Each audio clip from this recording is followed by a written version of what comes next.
Welcome back to Uncaged Leaders. Thank you for your patience, everyone. Had a few little technical hiccups.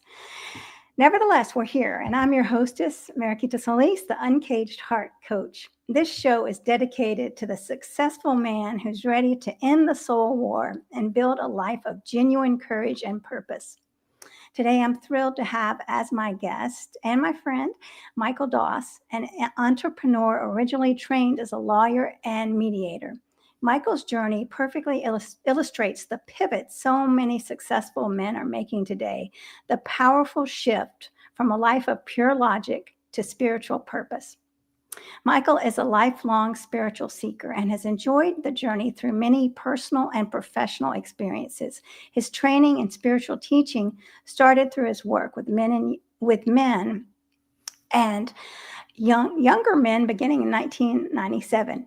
He has been involved in creating, promoting, and participating in leadership, spirituality, relationship counseling, and rites of passage work with men of all ages, spiritual traditions, and socioeconomic backgrounds.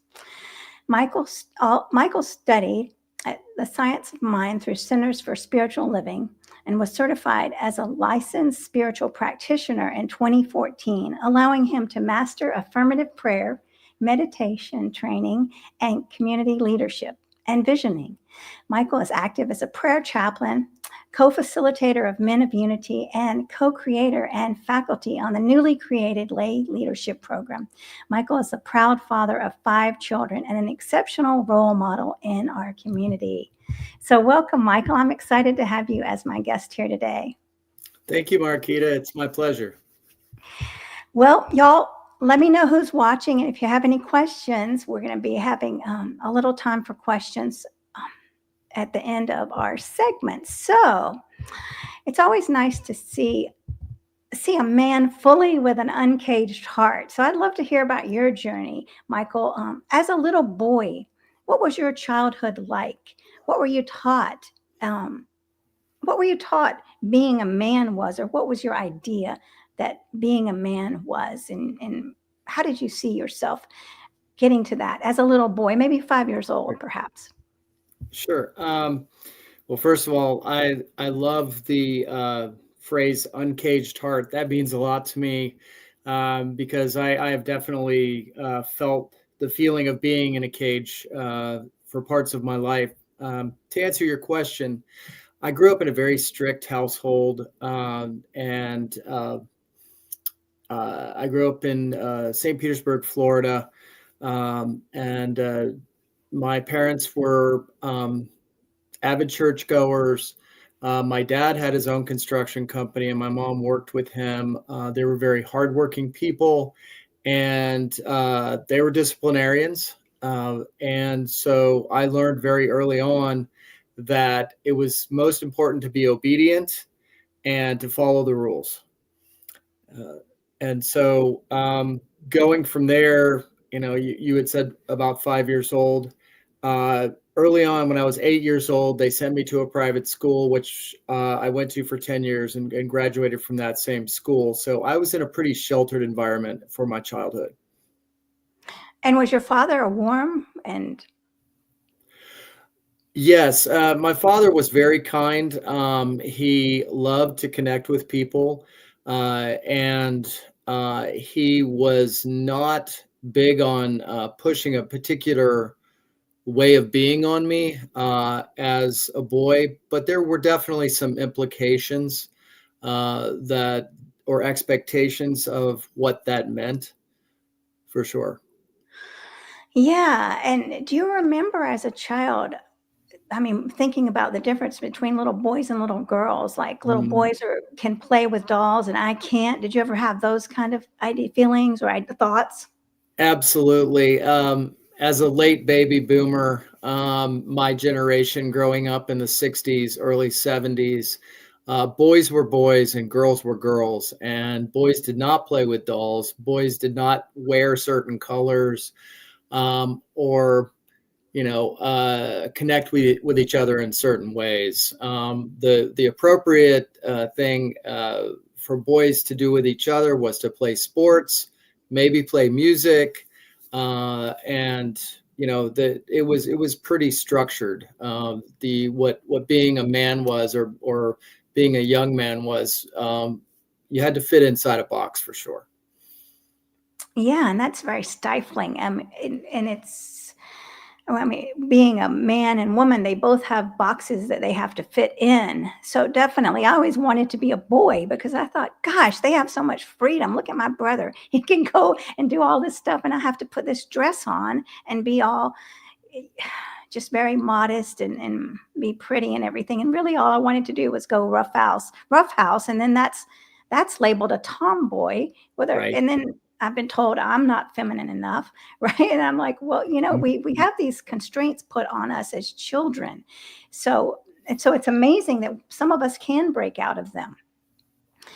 And I do remember the boys in my school making the choice to play with the girls. And people used to kind of make fun of those boys that did have the courage to go play with the girls. Definitely. There were some more athletic girls that would play sports with us, but most of the boys didn't like it very much. It made us feel awkward, and it was outside of the box that we had been told we were supposed to stay in. So that was definitely problematic. And when do you think you learned when did you realize I have to stay in this box? Boy, pretty early on. I would say right about that 5, 6 year old range. It was modeled to me more than it was, pressed on me, but, definitely by school administrators, coaches, teachers, that message just kept getting driven home. Yes, and I was watching something the other day that was saying by 3 and 4 years old, little boys realize that they start to detach from each other and detach from other people. And that is it's devastating to relationships to detach when we're meant to be together, and we're not meant to be independent, but that independence is driven. I mean, it's like so important for men to feel like I am independent. Now, did you tell me about how that played out as a little boy in your life? Sure. The iconic TV shows and movies during my childhood were Westerns, and you had to be tough and you had to fight, and you had to be that lone wolf. You said something about not connecting, and definitely that was something that was a message that I got over and over again, was that as a boy I had to be a lone wolf, and I had to compete. That was really about the only acceptable connection that boys could have. You could have friends, but you had to do stuff like hit them on the shoulder. We didn't grow up hugging each other. We had to give each other a firm handshake. But once you stepped on the basketball court or the football field or whatever, you didn't have any friends. It was all about the competition. Right. And you don't touch really. I know in reading studies about men and the way they relate, the touching is all in the sports, pushing, shoving, sometimes you'll grab each other like that, but then there's not that other kind of touching that women do. That's not acceptable. And so I think that sports driven and that manly kind of touching that's acceptable, this idea of masculinity that is, I don't know how people wanted to describe it, but it's so far away from that, the warmth. It's more of a superficial type of of showing this masculine energy. Right. Again, through my childhood years and my teen years and going into college, the main thing between men was about respect. You had to earn each other's respect, and you could not show weakness. So that has definitely changed. And I might be jumping ahead, but having 5 kids, 3 of them being boys, I have thankfully seen a lot of these things we're talking about are really not the norm anymore. Well, that's good to hear. Now, someone said to me the other day, that's just the way that boys are, that boys are not as warm as little girls and what would you say to that? I mean, it's like that they're not wired for connection like little girls are. I think that's nonsense. I think, and I know, and I've witnessed many, many times that men and women, boys and girls, have both masculine and feminine traits, or what we have called masculine and feminine traits. And one of the things for me that was a challenge in this world growing up is that I'm a very sensitive person. If I took a test right now, I would test out as a highly sensitive, empathic person. And so, yes, I did have that struggle. For me, I kind of had to live in both worlds because I was athletic. I've been pretty tall for my age my whole life. So, I got to experience being, kind of physically what that picture was of what a man should look like. But I did care about people from an early age, everybody, men, women, girls, boys, different races, different ethnic backgrounds. I just kind of feel like I was born with that. So that is a gift that I've had and that I've developed more over my life and made a more valuable part of my particular life.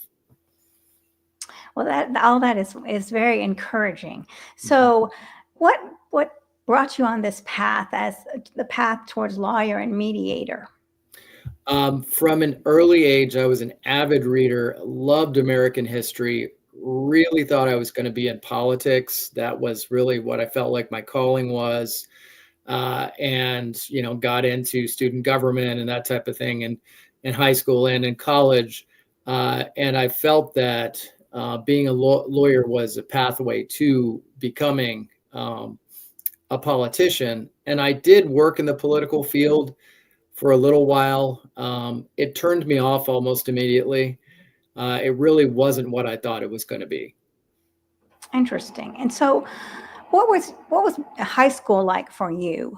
You went to a co-ed high school? I did, but it was an evangelical Christian school. There were 200 kids in my high school. I graduated with 28 other kids, and it was pretty evenly distributed, boys and girls. So, but we had strict rules. We weren't allowed to touch each other. The sexes were not, the genders, and that was just one of those things where basically we're taught to deny who we are as male and female beings. I certainly didn't let that stop me. I liked girls from an early age, dated during high school. But what I did find as far as differences between how girls and boys were treated in that type of environment, girls were, we wore uniforms. So girls had to wear skirts. And, the girls that were a little bit rebellious, they would roll their skirts up, and they literally had a dress code that said, you can't have a skirt that goes above your knees. And they'd get called into the office. They'd even get suspended sometimes. You don't unbutton the top button on your shirt, these types of things. Teenage girls were very much taught in the environment I grew up in that it was not okay for them to display their gender. I guess that's the best way I can say it now. And they were put in the position of don't be provocative. It's don't make the boys think impure thoughts. I read a book like that when I was a little girl. I mean, that it must have made a big impact. To this day, I remember saying, "Don't wear anything, that that can lead a guy on, a little boy on," and so that would put that burden on me. Like, what am I doing wrong here? Because boys will be boys, right? I mean, that's what we were taught. It was really on the girl to make sure that, she did everything she could to not bring those boys into temptation. Right. Yes. Gosh. And so, how in this environment then? So, were you allowed to? I mean, was dating okay, or was that not Dating really? was okay for me. My family was okay with it, but my mom especially would keep pretty tight reins on what time you're coming home, where are you going, who you going with. I was very much encouraged to group date, so that there was never a situation where there was going to just be a girl and myself alone. Um, did I always follow that? No, I didn't. And so, what were you?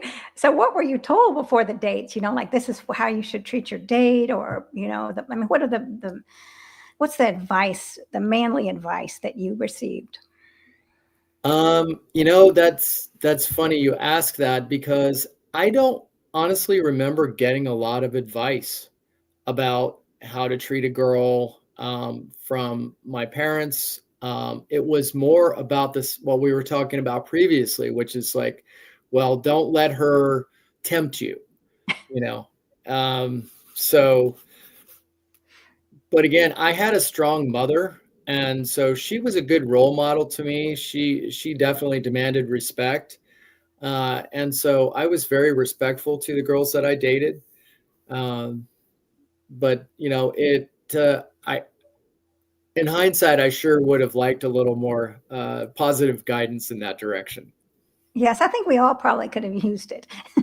I know I could have. I don't think I had any, and I was just that really that wreaked havoc on my life for years and years and years.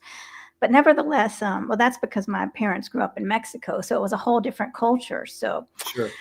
So, so when we talk about, you were talking about the masculine and feminine energy, just for someone that's might be watching and might not be understanding that, could you explain a little bit about what that is?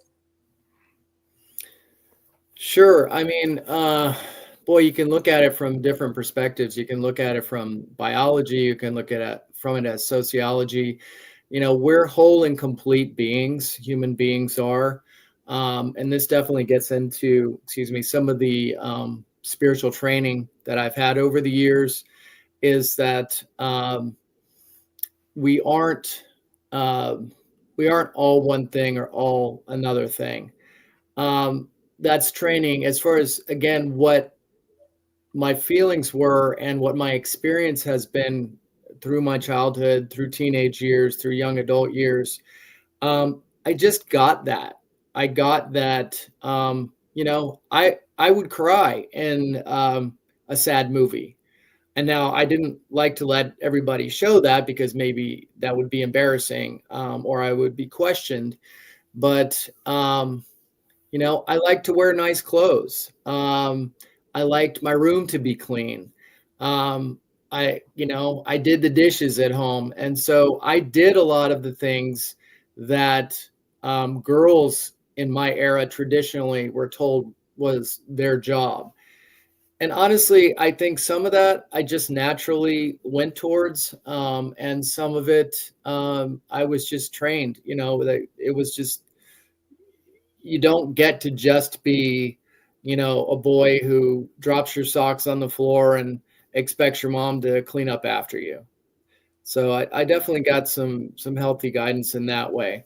One thing that may be responsive to your question, probably the worst thing that my dad ever said to me, because I like to do these domestic type things, he would kid me and say, "You're going to make somebody a good wife someday." And in the climate I grew up in, that was an insult, and I never really figured out how to come back at that. Um, so, I mean, for me, when I was about 14 years old, I was taller than my dad. So, I could kind of look down on him and not allow him to treat me a certain way. And it wasn't that he did stuff like that all the time, but that was something that was really rankled me. Like, why are you saying this? Right. Yes. I could imagine that definitely. Hmm. So, so on your path and as a lawyer and mediator, Hmm. so being in that environment where where there was a procedure and winning arguments. So what was like the exact moment or specific case where you realized that this logic of law that you are applying to your life that wouldn't solve the problems in relationships or the problems of the heart? Because Yeah. many men are trying to solve problems like a math equation. Yes. And so when did you realize that's not going to work? That's a great question. Thank you for asking that. Because I was a litigator. There's transactional lawyers who basically move paperwork around, and then there's litigators who go to court. And I was very drawn to litigation. And what I found fairly early on in my legal career was that the adversarial system that we have for solving problems, legally speaking, is incredibly inadequate. Because what it does is it overstates the wrong things that people do and doesn't give people credit for what they do right. All you, all I was trying to do as an attorney was to make the other side wrong. And I here's an interesting example. I don't know if it hits your question right on the head, but I had a case one time that I was representing a man, and I represented men and women, and I ended up specializing mostly in family law and adoption. And we were in a restraining order case, and he had sworn to me up and down that he didn't do any of the things that his wife accused him of. And then there was a parade of witnesses that absolutely destroyed our case. So you learn as an attorney that you have to look at everything with a grain of salt. That I learned how to tell if people were lying or not fairly soon, but you still have a job to do, which is to represent their interest.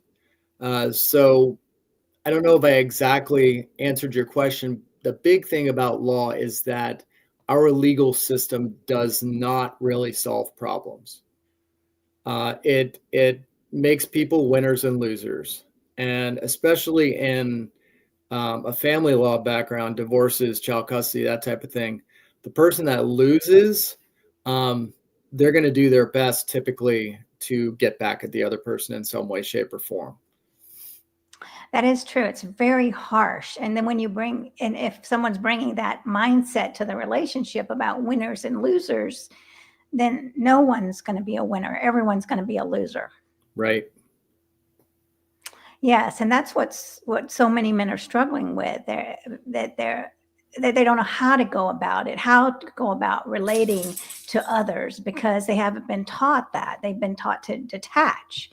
So um, that is that it's just almost a I mean, there's nowhere to start, right? And Sure. when when that kind of when you realize that that kind of mindset wouldn't where it was going to is starting to fail in your relationships and your role of as a father, tell me about that experience? Were there any examples that you have when you were trying to use logic to solve an emotional soul problem, an issue? Definitely. And not just logic, but what some people call tough love, which there's definitely a place for.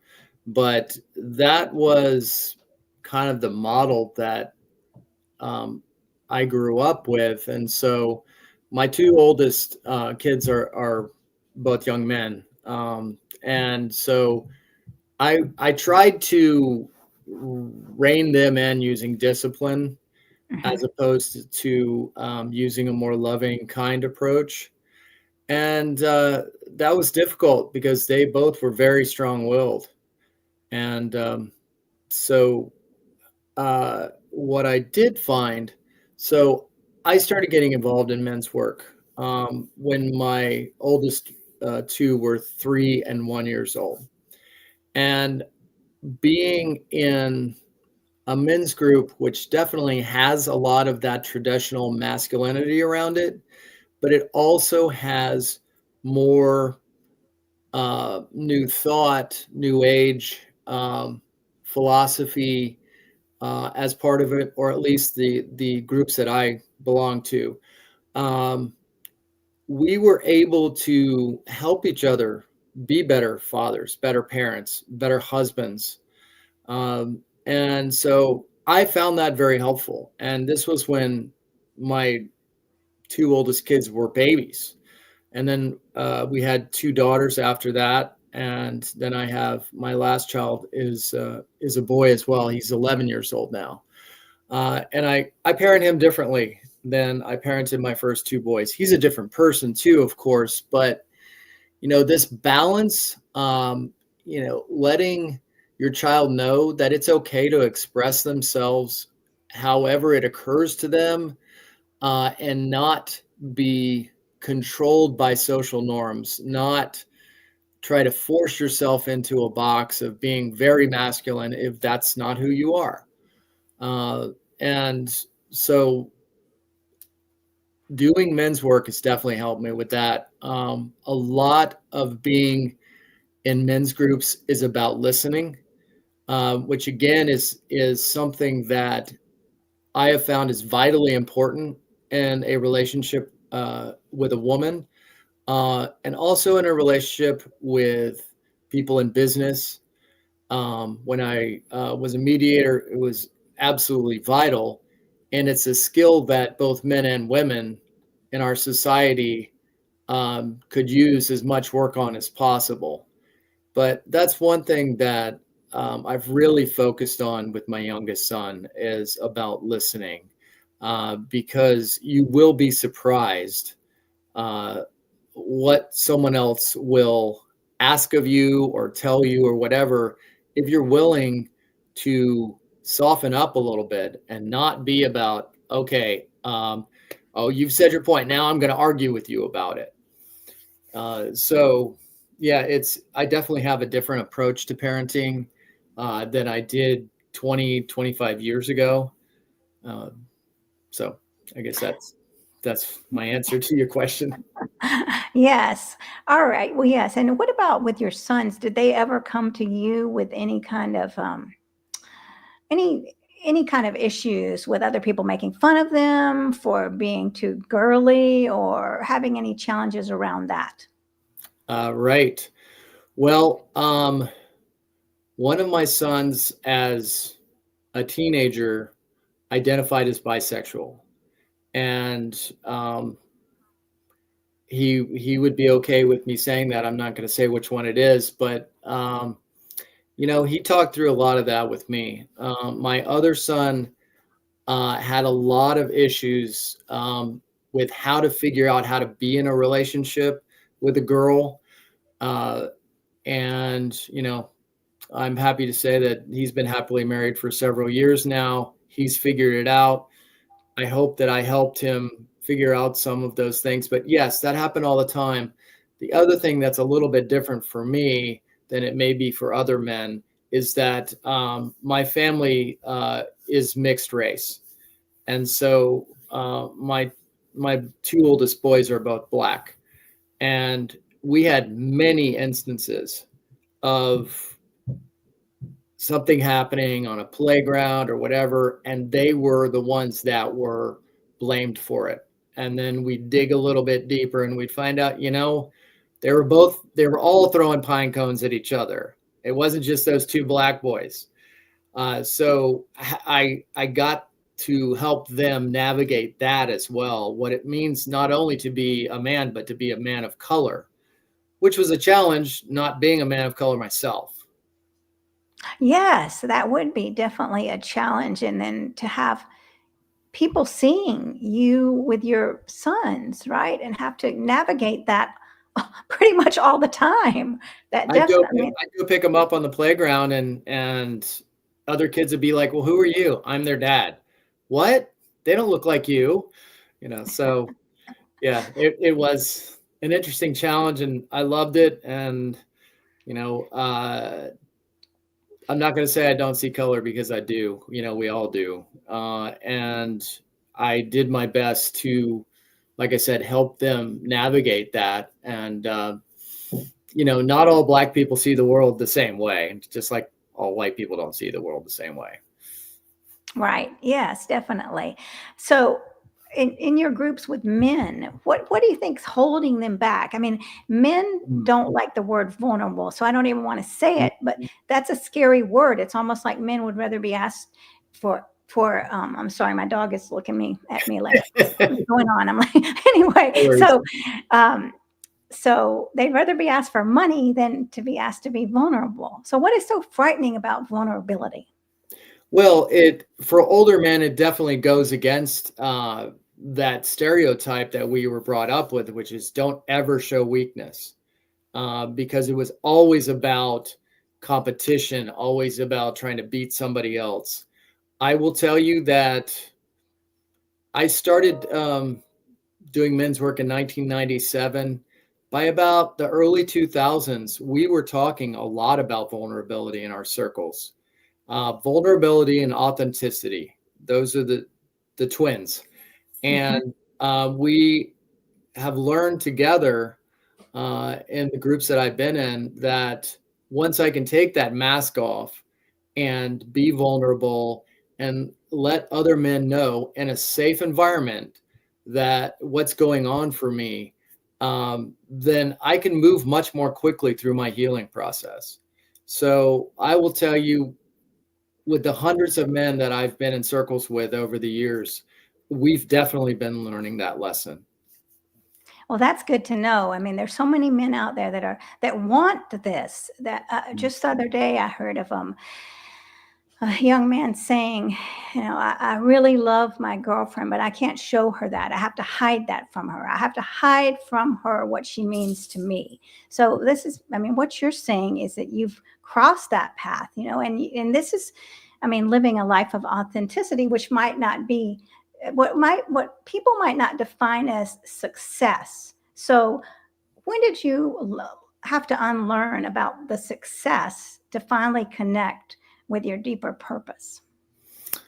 Well, in my first chosen profession, that was a huge challenge because, I wanted to relate to other people, but I could not show my cards, so to speak, because I was in this adversarial type of business. And I think that projects to people in the corporate world, that, we're trying to get ahead of you, or I'm trying to climb over you on the corporate ladder. So I'm not going to share too much about what's going on with me personally. And that unfortunately really damages relationships. When I'm trying to keep that mask on and I'm trying to act like there's nothing wrong, but people can tell, you know. So, and then it makes other people uncomfortable. So I'm an advocate for being open in a safe way.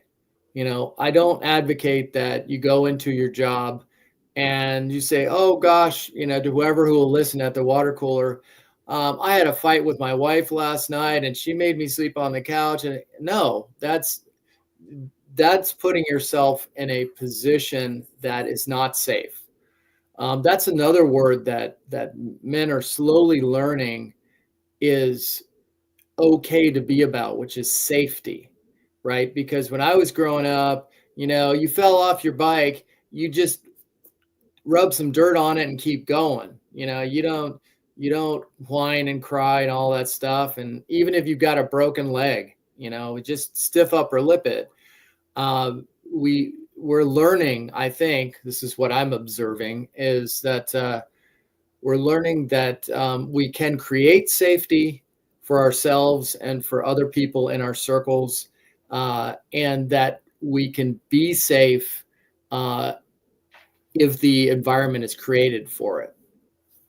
That's very important. What you're saying is to make sure that you're with someone that is going to honor you before you start sharing. You know who that person is. And that's why these men's circle are so important, to find one that does um, does say we're here and we're committed to being a safe space, that this is Mm-hmm. not going to be shared with anyone else, and this is not going to be judged. I mean, these are very, very important requirements of who you're speaking with. So that's a wonderful reminder. Definitely. Yeah, it's absolutely important. And in pretty much every circle of men I've ever been in, we talk about confidentiality right up front. So, there may be instances where somebody's speaking and they've hurt somebody else. And, you have to be prepared to talk to them about what their responsibility is, and not just make it a safe place for them to just spill their guts. Well, I hurt my girlfriend and, but you guys aren't going to tell anybody. So I guess it's okay. We've got to go beyond that. Confidentiality is there to protect us all, but, and it's very rare, to be honest. Men, and maybe it's just because men who are willing to go be vulnerable in a circle of other men are not typically violent men and men who are really messed up. There are exceptions. Yeah. Well, this is fascinating. Yes, it really is, because it takes a lot of courage to be able to go to a circle, right? It takes a lot of some sort of self-awareness. Like I'm not happy with what's going on. I'm not happy pretending anymore, and I've got to find a new path. So that this is a very courageous path for men to do, to shift into this. And so when they are shifting to purpose and then this other authentic life for so a man that might be watching and has not really any idea how to hear what his soul calling is, what would you say would be like something you recommend for the first tangible action that he can connect with his own inner truth that maybe has been suppressed his whole life? So Sure. connect there. Yeah, I mean, to kind of stick with resources that are available, targeted at men, I would say there's some excellent books out there. Some excellent writers. David Data, The Way of the Superior Man, comes to mind. A lot of people swear by Iron John by Robert Bly. Sam Keen is another great writer who talks about men's issues. And then Scott Galloway, who is a professor at New York University. He has a lot of talks and videos on all the social media platforms, and he talks about the challenges that young men in our society right now are going through. And because of that shift that I talked about a little bit earlier of it being more okay to acknowledge that I, as a man, have masculine and feminine qualities or what have been ascribed to masculine or feminine, there's a lot of confusion out there. And unfortunately, the confusion is showing up in some men getting into these radicalized positions that, you go look at who has been doing mass killings over the last several years. It's mostly younger men. And they are not getting the help from their parents on how to navigate. A lot of these young men have been bullied, so how do I deal with that? How do I deal with the pain of being othered because I am a certain way? I've been labeled something.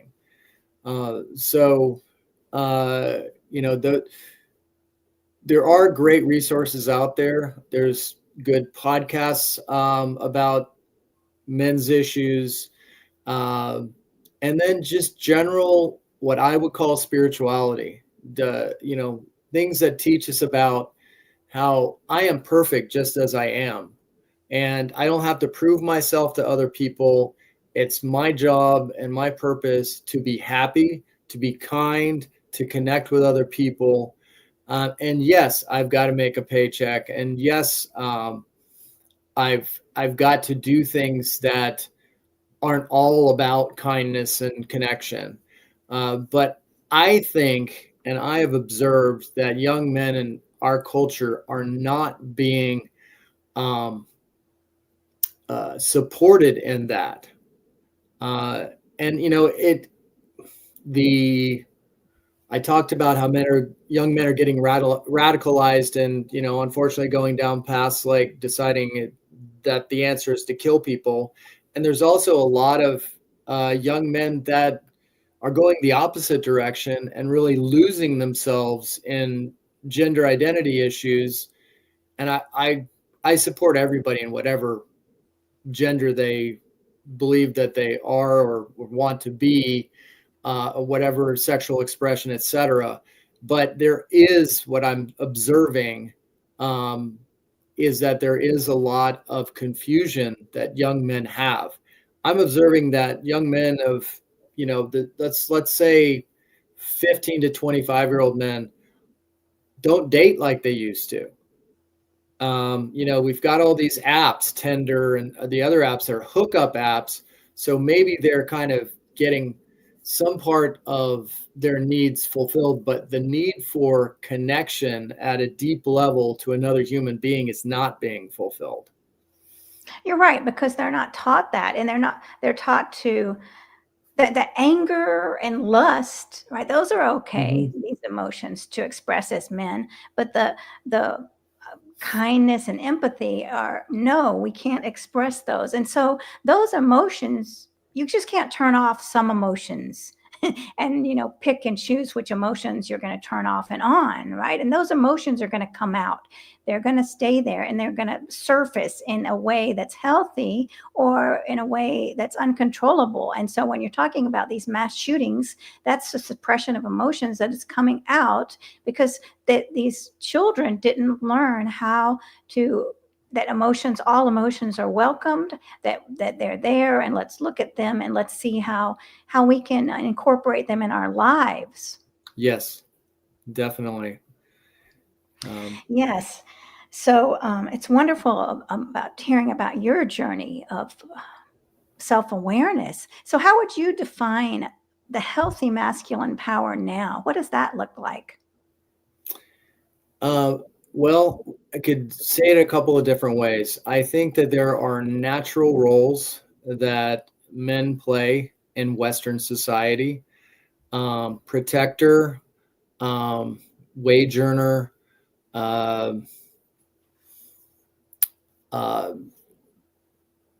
friend, part of a community, as part of a spiritual community, etc.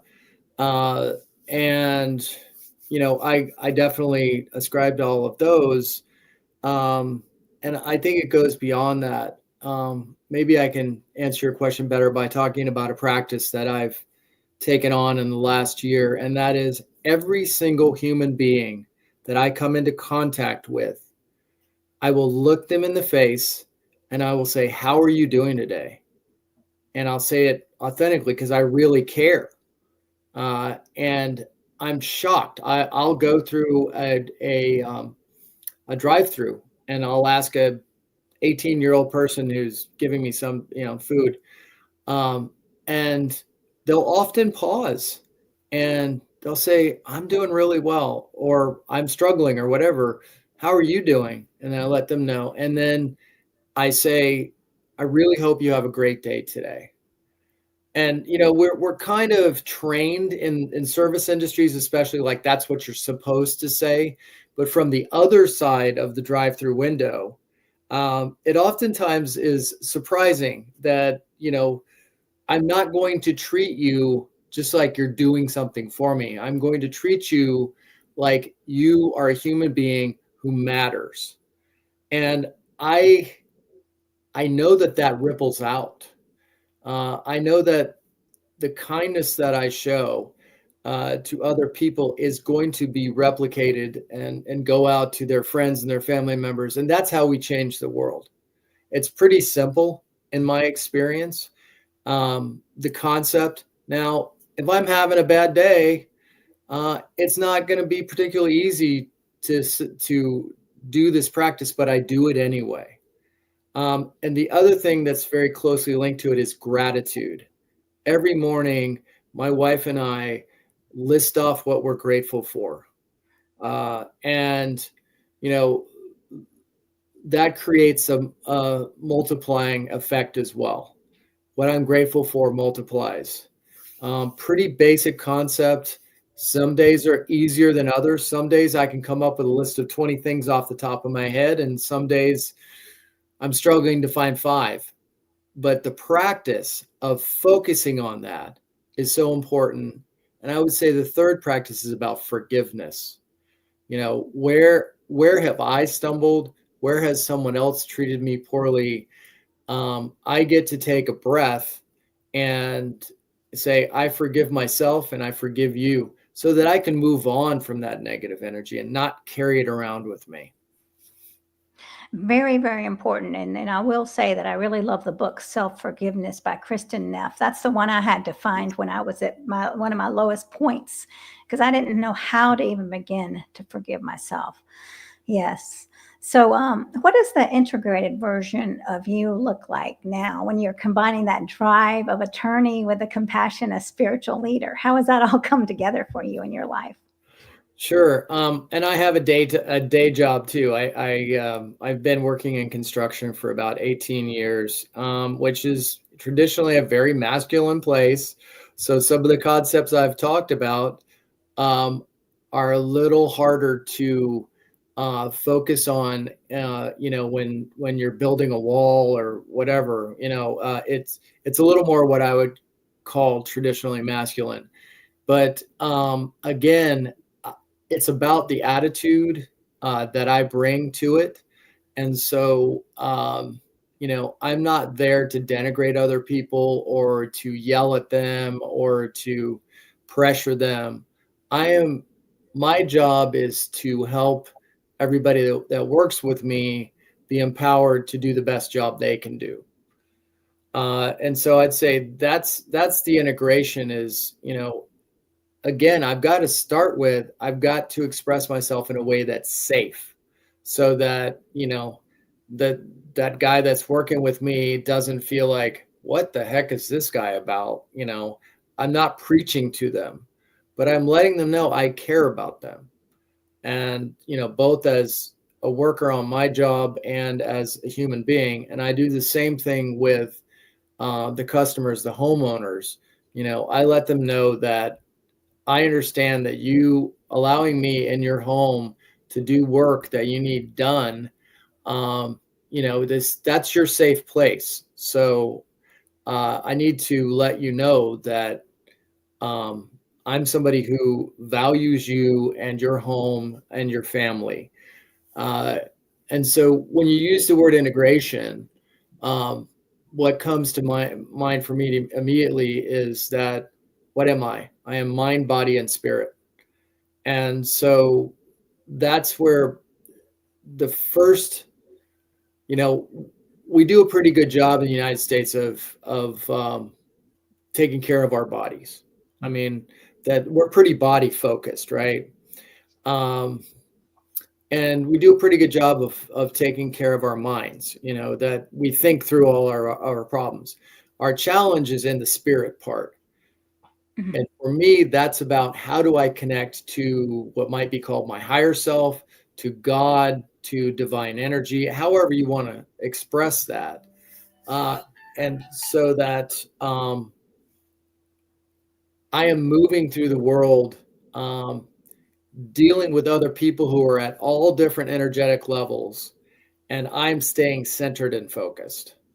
That's my job, is to stay centered and present, right? I'm in this moment.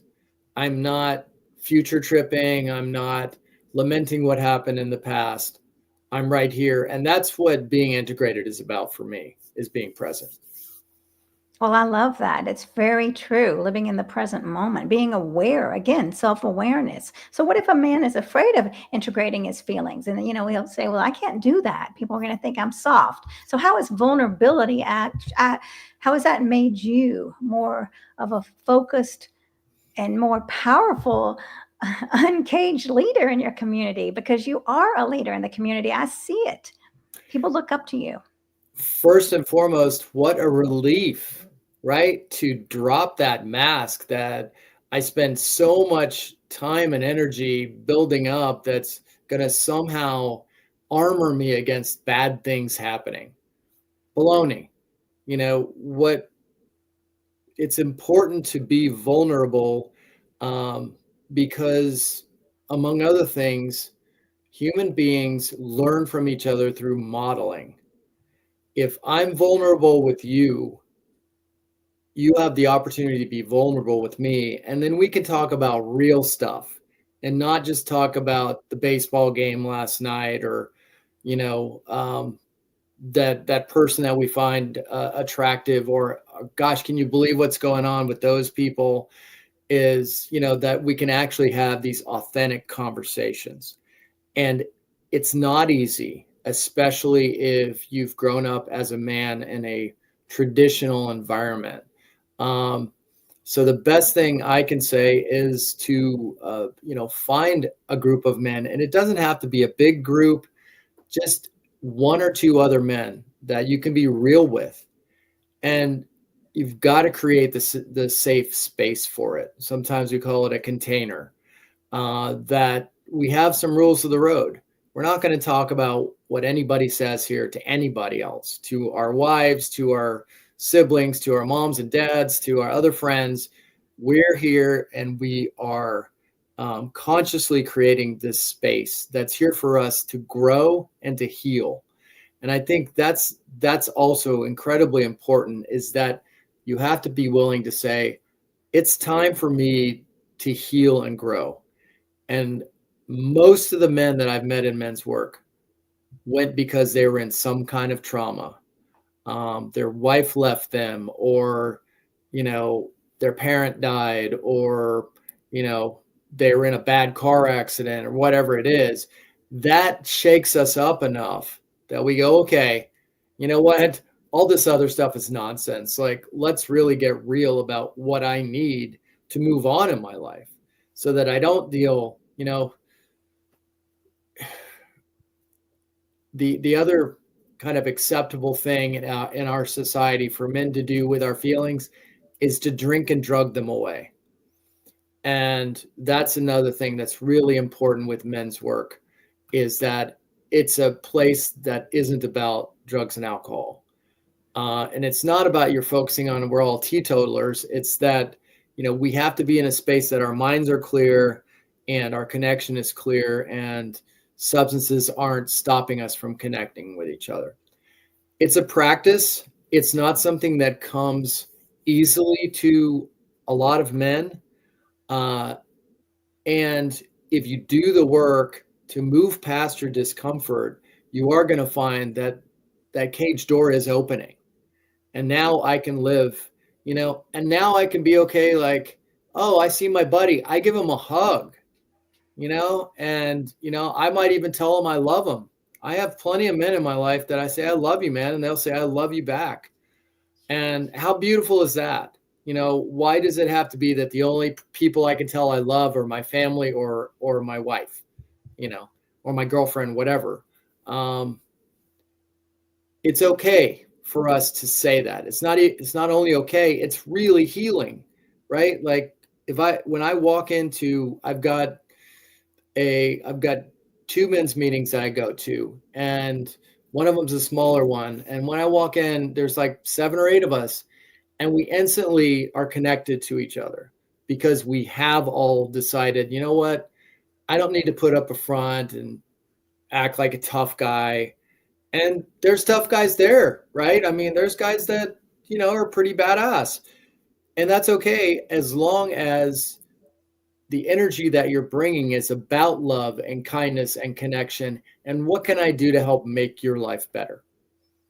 Yes, I love it. This is wonderful. So I do have one more question, then I'll let you have time to just share your final thoughts. But if you had, living in both of the worlds, with the mask and without the mask, right? And if you could give the man watching, a man that is hiding behind the mask, a single piece of evidence that taking off his professional mask is worth the risk, what would that evidence be?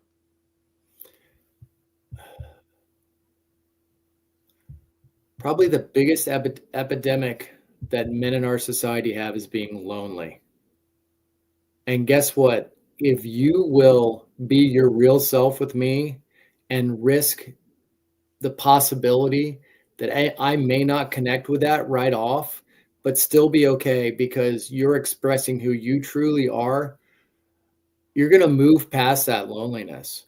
You're going to have a man that you can call at midnight and say, "Hey, man, I'm really struggling right now. Can you give me some advice, or can you just listen to what's happening for me and just be with me?" That to me is the number one reason to take that mask off, is because on the other side of that is the distinct possibility that you're going to have one or more other men who are going to say, "Thank God you're here. I'm so happy to witness you and who you are. And I love you for being exactly who you are." I love that. Yes, this is powerful stuff here, and we are real and authentic here. This is not staged or imperfectly perfect, right? That's So, right. and we honor that, the authenticity of it. We're all, Ram Dass says we're all just walking each other home, right? None of us is perfect. We all have something in our lives that we're working on. And it's so much better to do that in a community. And I love being in groups of men and women, and I find that being in men's groups allows this other level of vulnerability. And when we can get to a place when we do men's work, that then, we could take that to our relationships with women, daughters, moms, wives, girlfriends, whoever they are, co-workers, right? That's going to change my life, where I can go in and be comfortable and not have to pretend like I'm whatever. I'm the top dog or whatever. I'm someone that's here, that's authentic, that's real, that listens, and that connects. And it's a daily practice. It's not that it's a magic thing. You hit the button. Now I'm there. I don't need this anymore. I've been in circles with men that have been doing it for 25 years, and we still find something new. Yes, this is wonderful. Well, please subscribe, y'all, and let us know your comments. And this has been wonderful. Any final thoughts? Or, I'm very inspired and I feel very hopeful. So, Mhm. listen, guys, if you're watching, there's hope. And what you're experiencing is normal. It's typical to feel these feelings. I'm watching my Yes. dog. Like I said, this is a perfectly imperfect show. So, we're being authentic here. So, just know that we are all doing the best, like you said with Ram Dass. We're all walking each other home. And I really appreciate the work that you're doing. It is very important work. And thank you so much for inviting me to do this. I really enjoyed the conversation. Well, thank you. And thanks everybody for watching, and keep up the good work. Start chipping away at that armor just a little bit, one day at a time, and you'll get there. We'll all get there. We're doing it. Sounds So good. thank you so much, Michael. And thanks everybody. Take Bye-bye, care. everyone. Bye, everybody.